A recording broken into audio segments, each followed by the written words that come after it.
Nobody Saves the World is a hack and slash action RPG, and I'm going to say this up front. I typically don't even like the style of game, but my first impressions, I am enjoying Nobody Saves the World. So let's break it down a bit as we walk through the important points of the game. You wake up as a nobody since you have amnesia and clearly aren't wearing any pants when you trot off to the highly overstated mansion of the most powerful wizard, Nostramagnus, to get a potion to cure your amnesia, only to discover, surprise, surprise, he's gone. Well, it's a genuine surprise to your character, but it's no real surprise to you. After all, you're playing a video game, so something had to go wrong, right? Well, Randy the Rad, who works for the wizard, is there, and he's being a straight-up jerk, and he's looking awfully shady to me, especially as he begins to point the finger at you for the wizard's disappearance, when you were just trying to help find some clues. So he drops you into the basement of the mansion, and the level 1 tutorial begins. Now, in typical RPG fashion, you start with barely any skills or weapons. In fact, your number one move right now is a punch that is decidedly understated. And being trapped in a room with no way out, well, except for that door that you need stars for that you clearly don't have enough of.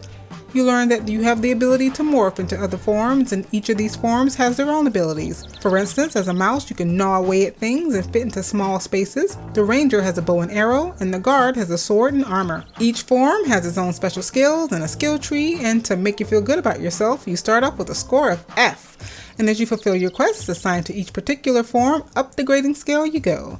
Okay, so you start off as a mouse, run up a pipe, and deeper into the basement, into the museum where you have to fight your way out, or more specifically, devour the souls of your enemies. I like that part. Here's where you get a good feel for the game mechanics, such as destroying items for various currency, fulfilling quests and raising your level, and the building up of poison in your enemies that you then consume, so that you may refill your own health. It's a good balance of throwing a lot of stuff at you and allowing you moments to catch your breath. And I must admit, it was pretty satisfying chomping my way to the end of this museum. As you move forward, you can unlock one at a time other physical forms that you choose to use if the situation calls for it, or if you just want to have some fun and you're feeling frisky. Once you've cleared this area, you've pretty much gotten the hang of the basics of this game. And I like that in the action adventure. Drop me in the mix and let me figure it out. Yes, there are a lot of moments where the game stops and prompts you to do this, that, or the other, but if you don't have time for all that reading mess, you can just get the gist of it and take the time to learn the controls when you aren't in the middle of a battle for your life. But I will say, if this isn't the type of game that you're used to, it could become pretty overwhelming pretty quickly because there is a lot of information to take in and keep up with, so just keep that in mind.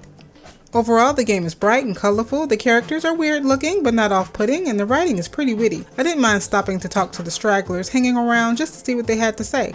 The music is really catchy, and I quite enjoyed the 80s style retro soundtrack along with the sound effects that weren't too distracting. The controls took a little time to get used to, especially remembering what does what. And of course, I did enjoy punching everything that looked like it might hide a secret inside. Saving the game is pretty simple. Just walk up to these big old crystals with the floppy disk symbol and boom, game saved. Get some help along the way from these pixies who increase your mana, which they've clearly been sipping on way too much, and buy upgrades from this lovely lady. The map opens up little by little as you unlock new areas, and I made it as far as going through a couple of dungeons and finding out there's a bigger mystery going on. If we don't gather these gem shards, then we're all doomed. Now isn't that cheery?